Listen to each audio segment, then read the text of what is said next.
This globe looked like an ordinary object, an artifact from a bygone era, forgotten by time. It belonged to a time when the world still held secrets, and maps were not just representations, but promises of discovery. João, an amateur historian with a passion for antique objects, found it there, almost hidden under a pile of books.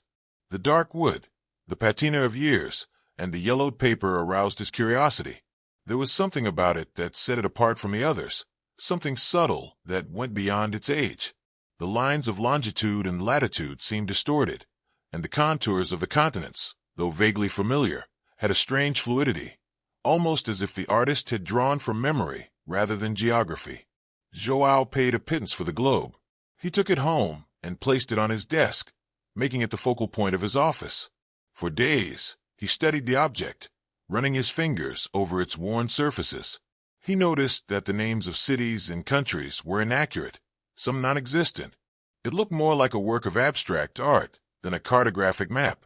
At first, he thought it was just a mistake by the craftsman, a poorly made decorative piece. But the feeling that there was something more continued to haunt him. One night, while cleaning the globe with a damp cloth, he noticed something that would change his life. The lines that were supposed to be simple geographical divisions glowed slightly under the light of the lamp. The glow was faint, almost imperceptible, but it was there. It was as if the lines were fine veins of an unknown mineral, embedded in the paper. João used a magnifying glass to examine the phenomenon more closely. The lines were not just painted on. They were part of the paper, as if they had been infused into it. He traced one of these lines with his finger, from Europe to Asia, and felt a slight vibration, a kind of resonance. It was a strange sensation, a subtle pulsation that seemed to come from within the object. The globe was not just a map of the Earth. It was something much more complex. The vibration led him to a new conclusion. The globe was not a mistake, but an enigma. He remembered an old theory he had read in a book on myths and folklore, about maps of the void. The theory said that in the early days of exploration, some cartographers did not map the Earth, but rather the spaces between realities, the points of intersection where our world connected to others. These maps would be terrestrial globes, but their lines and contours represented the portals and borders of parallel universes.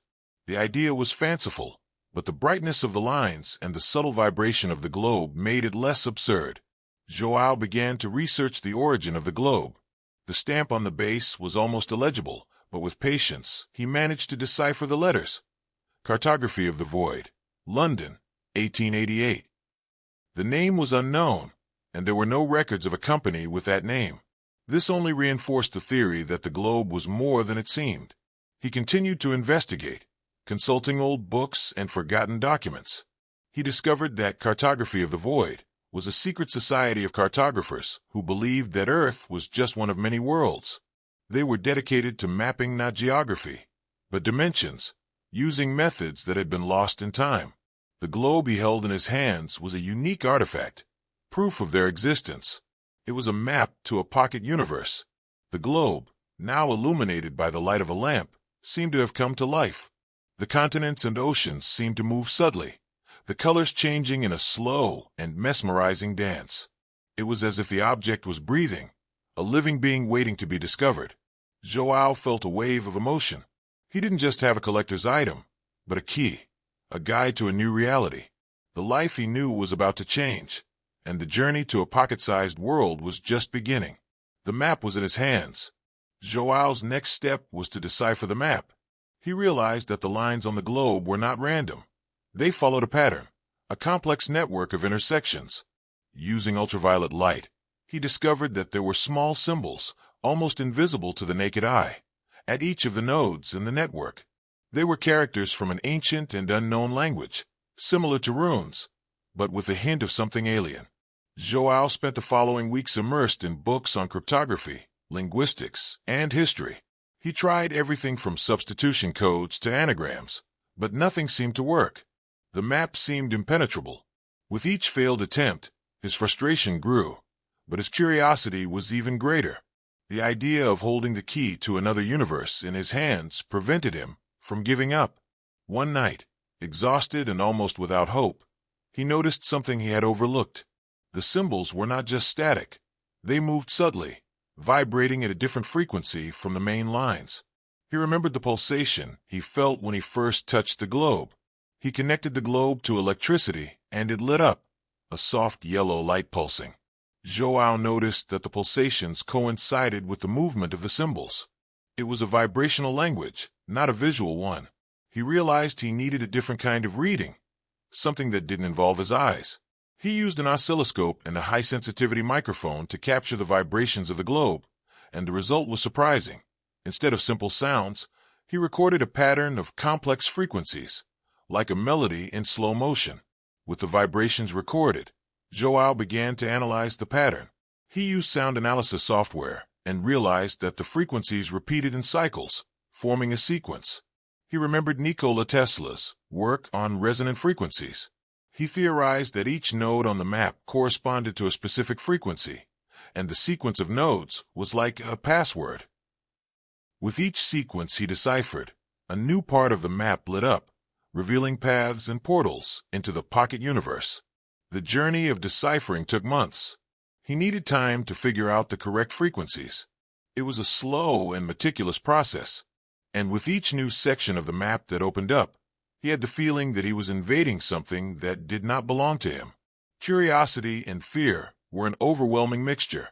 The complete map was a cosmic work of art. What had previously looked like continents now revealed themselves to be galaxies and nebulae. The lines were travel routes, and the nodes were portals. João realized that the globe was not a flat map, but a three-dimensional representation of a spherical universe. The cities were the planets, and the countries were the star systems. The pocket universe was a reflection of ours, but with its own laws of physics and its own history. It was a parallel reality, contained in a small space. The fear of the unknown was real, and the excitement of exploration was irresistible. The big question now was how to get in. The map showed the paths, but not the door. João spent months investigating the symbols in the center of the globe, which appeared to be the main portal, and he discovered that the portal would open at the right moment, the day of the summer solstice, when the sun's energy would be at its peak. The theory of cartography of the void was that portals opened when cosmic energies aligned. João prepared himself. He needed to build a device that could reproduce the frequencies of the globe, and with each step, he felt closer to unraveling the greatest mystery that the globe held. With the information on the map deciphered, João prepared for the final phase of his journey. The summer solstice was approaching, and the date set for the opening of the portal was only a few weeks away. He built a prototype of a resonance device, a wooden box with copper wires and quartz crystals, designed to emit the exact frequencies he had decoded from the globe. The theory was simple in its audacity. The device would create a resonance with the portal at the center of the globe, opening a passage to the pocket universe. It was frontier science, a mixture of theoretical physics and mysticism, and he wasn't sure if it would work. But his belief that the cartography of the void was not just a myth drove him to continue. He spent the days leading up to the solstice testing the device, calibrating the crystals, adjusting the frequencies and currents. Each failure was a lesson, each adjustment a new piece of the puzzle. He felt like a modern alchemist, trying to transform the metal of reality into the gold of imagination. His neighbors were puzzled by the flashing lights in his office and the metallic sounds that echoed in the night. João didn't care. The world outside seemed increasingly distant as the pocket world became more and more real to him. The map on the globe was no longer just an object of study. It was an invitation, a promise. He knew that what he was about to do was dangerous. Entering a parallel reality could have unforeseen consequences. But the call of adventure was stronger than the voice of reason. Finally, the day of the summer solstice arrived. The sky was clear, and the morning sun flooded João's office with golden light.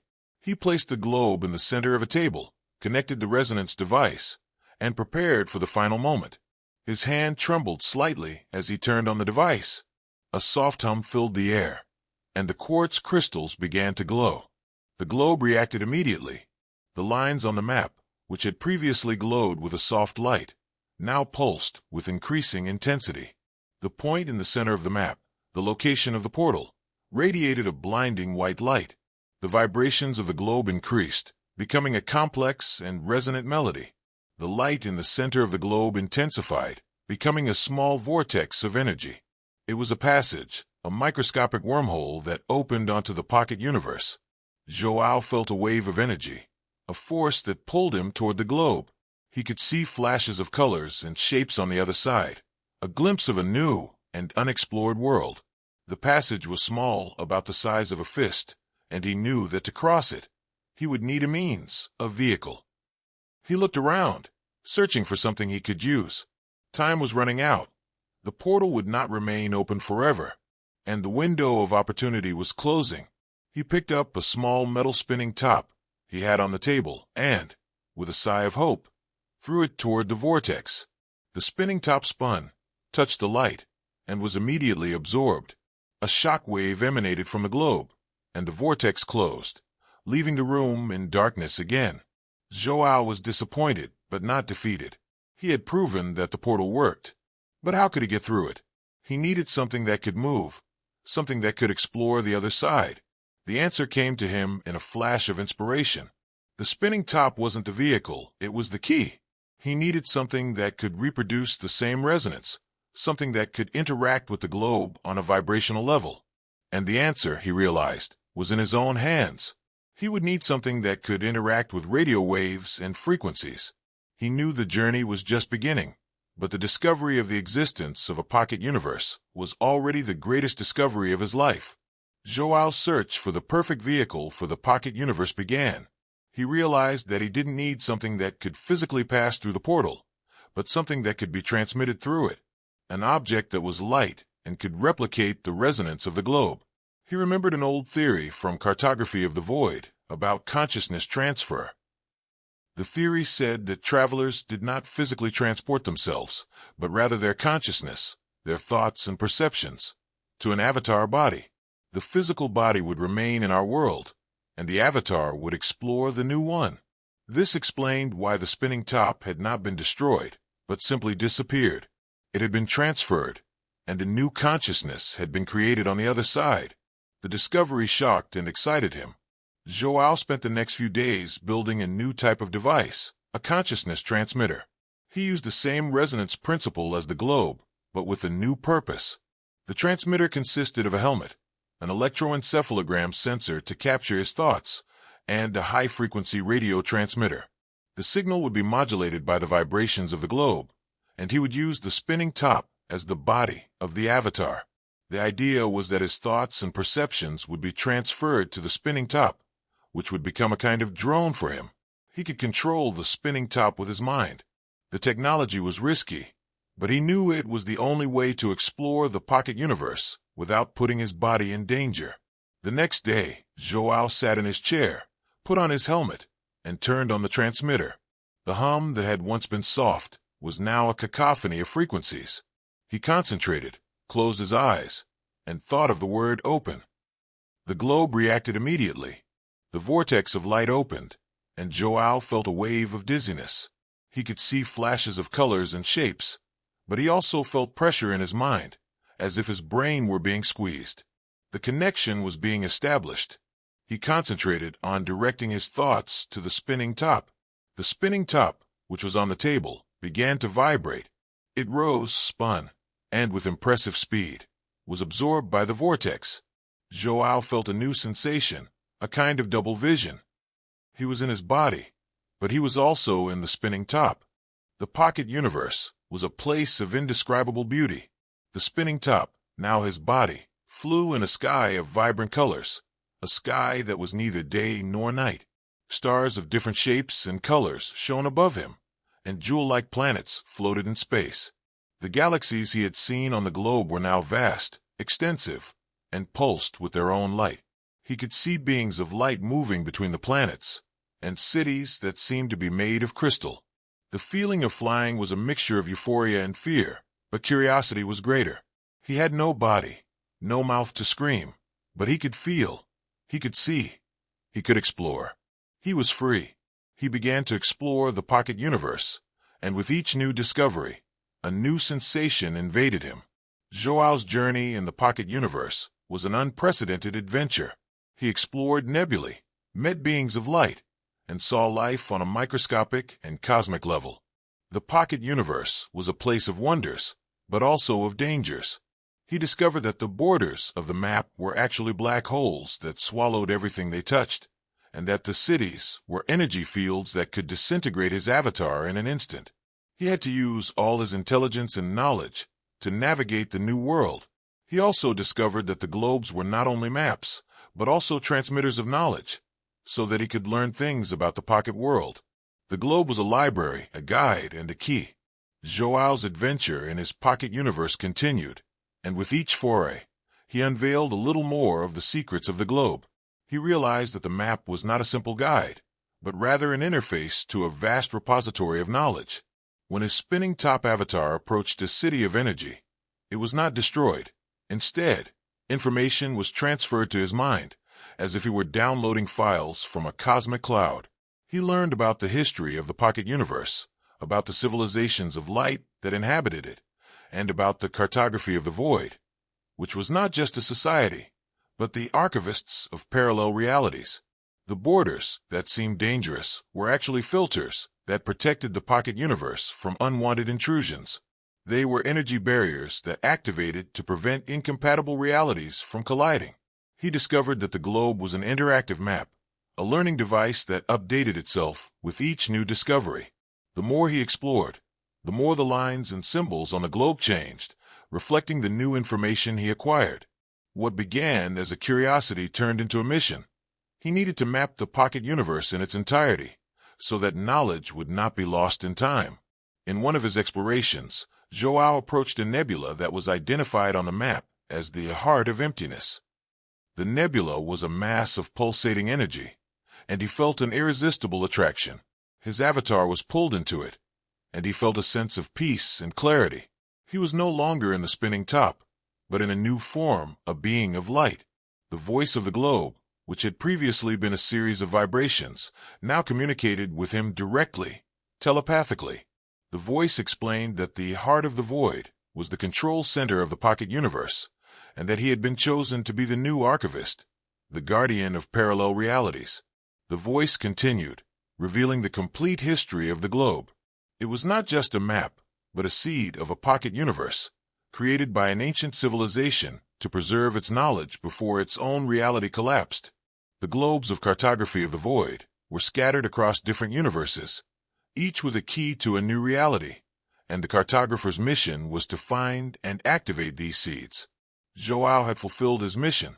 He had found the seed, and by deciphering the map and exploring the pocket universe, he had activated the heart of the void.